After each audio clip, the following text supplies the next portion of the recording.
Alors, bonjour tout le monde. Merci d'être venu. Écoutez quelque chose que la plupart des gens ne veulent pas savoir. Parce qu'on les aime, nos petits artistes. On les aime, nos petits sports à la télévision. On aime écouter la radio, on aime écouter nos CD. On est attaché à toute la culture québécoise, puis toute la culture du nouvel ordre mondial qui se pousse en arrière depuis quelques années. Puis c'est quelque chose que ça ne nous tente pas trop de lâcher. Puis ça fait son affaire à lui, hein? Celui qui est caché derrière tout ça, dont on va parler vers la fin. Alors au début, ce que je vais faire, vous savez que c'est en deux parties. La première partie, avant la pause, c'est moi qui vais explorer avec vous très rapidement les sujets principaux qui sont reliés aux médias. Ensuite, on prend une petite pause café. On revient avec Guy qui va vous donner la solution. Fait que si je ne vous donne pas la solution tantôt, là, dans les minutes qui viennent, pleurez pas.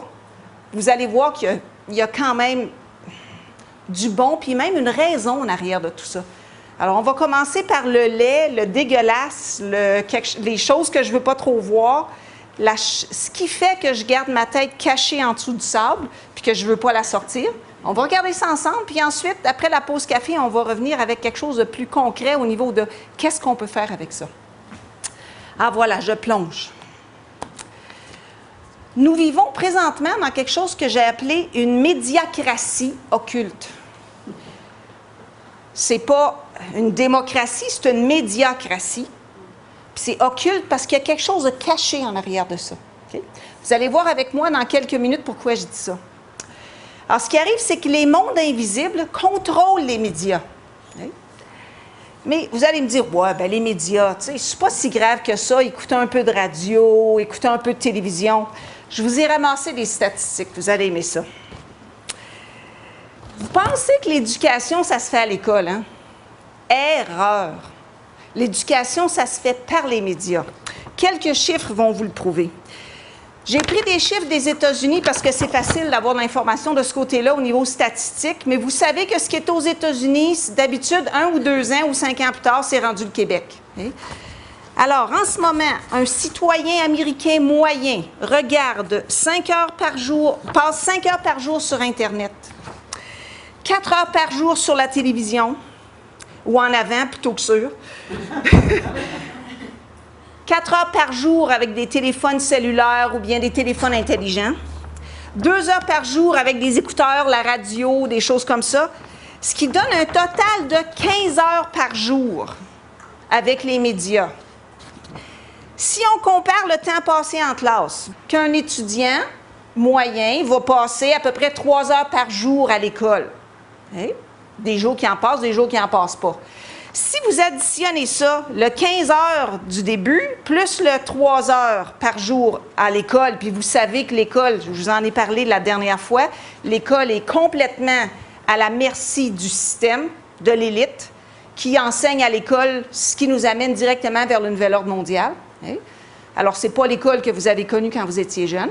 Alors, si vous prenez les 15 heures du début plus les 3 heures à l'école, ça fait 18 heures. Là, vous dites, oui, mais moi, je m'occupe de mes enfants. Savez-vous en moyenne combien de temps un parent moyen aux États-Unis passe avec ses enfants? À peu près 1 heure par jour à parler, à avoir une interaction avec ses enfants. Alors, c'est 18 heures avec le système, puis 1 heure avec les parents. Alors, si vous regardez maintenant ce que ça donne comme résultat, bien, regardez la société aujourd'hui, vous vous demandez comment ça se fait que les enfants ne sont pas comme avant. Comment ça se fait que les jeunes ne sont pas comme nous autres on était quand on était jeunes? Mais vous l'avez l'explication. Les médias ont complètement formaté un nouvel être humain à l'intérieur d'eux. Okay? On va regarder dans quelques minutes comment ça s'est fait, ça, ou dans les minutes qui suivent. Alors, premièrement, on va aller un petit peu au niveau historique. Il y a un endroit que vous devez connaître, peut-être, si vous avez fait un peu de recherche, ça s'appelle l'Institut Tavistock. L'Institut Tavistock, c'est une gang de penseurs très intelligents et très motivés qui ont commencé autour de 1920 à Londres à se demander comment est-ce qu'on ferait pour contrôler la population. Okay? Tavistock, ils ont été chanceux parce qu'en 1947, avec les Rockefeller puis les Rothschild, ils ont eu beaucoup d'argent. Puis là, ce qu'ils ont fait, c'est qu'ils ont combiné les sciences suivantes. Ils ont pris une équipe de gens qui étaient spécialistes de comportement des masses, de contrôle du cerveau, de propagande, manipulation, d'anthropologie, d'économie, des spécialistes des organisations, de la politique, de la psychanalyse, de la psychologie, de la psychiatrie puis de la sociologie. Ils ont pris tout ça, là, imaginez-vous. Les experts mondiaux là-dedans, ils les ont mis dans les mêmes salles puis ils ont dit « Inventez-nous des façons de contrôler la population. » Puis ils ont réussi. Okay? Qu'est-ce qu'ils ont réussi? Mais ils ont réussi plein de choses auxquelles vous avez participé. Tavistock a été l'instigateur de la contre-culture hippie. Il y a combien de personnes ici qui ont été un peu impliquées dans la contre-culture hippie? Moi, puis plusieurs d'entre nous, fait qu'en quelque part, on a fait partie de ça. Donc, les victimes de la propagande de Tavistock, c'est tout le monde ici dans cette salle-ci. On a tous été influencés par ça. Alors, Tavistock, ça nous a influencés. La façon dont nous, on fonctionne en ce moment, la façon dont on pense, on est des Tavistockiens. Hein? On n'est même plus des Canadiens. Qu'est-ce qu'ils ont fait? En plus de la culture hippie, ils ont poussé toute la culture de la drogue. Le fait que la drogue, c'est à la mode, puis tout le monde en veut. Alors, tous ceux qui ont déjà pris un joint dans leur vie, levez pas votre main. Okay? Je ne vous demanderai pas si vous avez pris une petite ligne de coke, mais je vais vous dire une chose. Vous êtes encore des Tavistockiens quand vous faites ça. Okay? Qu'est-ce qu'ils ont fait à part ça?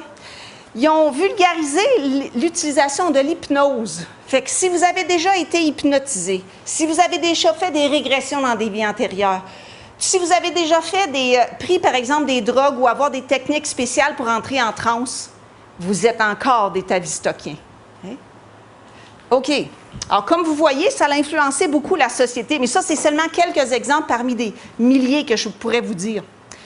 Alors, Tavistock guide en ce moment sur la planète les plus grandes sociétés qui sont derrière les médias. J'en ai donné quelques-unes ici en exemple. La société RAND, la corporation RAND, qui est une des plus grosses corporations aux États-Unis, qui contrôle aux États-Unis les médias, la politique, le commerce, la santé, l'éducation et la défense nationale. La corporation Mitre. Mitre, vous savez que c'est relié au Vatican, c'est intéressant. Mitre, qui est une corporation qui est reliée à la défense, aux revenus, à la sécurité nationale. C'est Tavistock qui est en arrière des instituts Stanford puis Hudson, qui sont des gros think tanks. Vous savez ce que c'est des think tanks? C'est des gens qui sont là, des boîtes à pensée pour organiser toute la propagande ensuite, puis tous les médias ensuite. Alors, Tavistock recommande aux gros autres quoi faire, qui eux autres vont commencer à dire à la télévision on veut ça, à la radio on veut ça, on veut pousser tel artiste, on veut tel genre de programme à la télé, tel genre de sport. Et alors c'est eux qui organisent les médias que vous acceptez, que vous consentez si allègrement à regarder puis à écouter. Bonjour, bonjour. Merci à Mado, je ne sais pas où elle est. Ah, là. Merci à Mado pour cet exposé. Je ne sais pas si vous avez encore envie de regarder la télé après cela, mais moi, c'est fait. D'autant plus que depuis que c'est plus payant, j'ai arrêté, que ça devient payant, j'ai arrêté. Il n'y a plus les... J'avais que 2 postes, et puis ils ne sont plus là. Il faut faire je ne sais pas quoi. Alors, ça m'a donné l'occasion d'arrêter il y a presque 1 an. Et je m'en porte très bien, très bien. J'ai appris hier que c'était les Jeux olympiques, alors qu'habituellement, j'adorais ça, je regardais. Je n'ai pas regardé les Jeux olympiques, puis non, ça ne m'a pas manqué, je n'ai même pas passé. C'est vraiment une déprogrammation qui n'est pas si terrible que ce qu'on pourrait penser.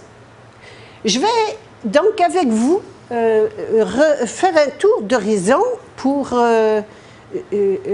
voir où on en est. Il faut qu'on comprenne comment ça fonctionne pour savoir ce qu'on va faire.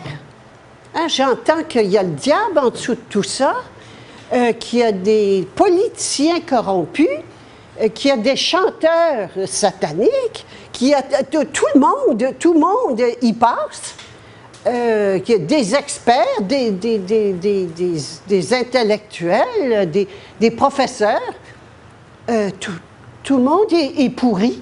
Et alors, qu'est-ce qu'on fait? Est-ce qu'on va aller tuer nos premiers ministres? Est-ce qu'on va aller tuer les propriétaires de médias? Est-ce qu'on va aller changer de gouvernement? Qu'est-ce qu'on fait?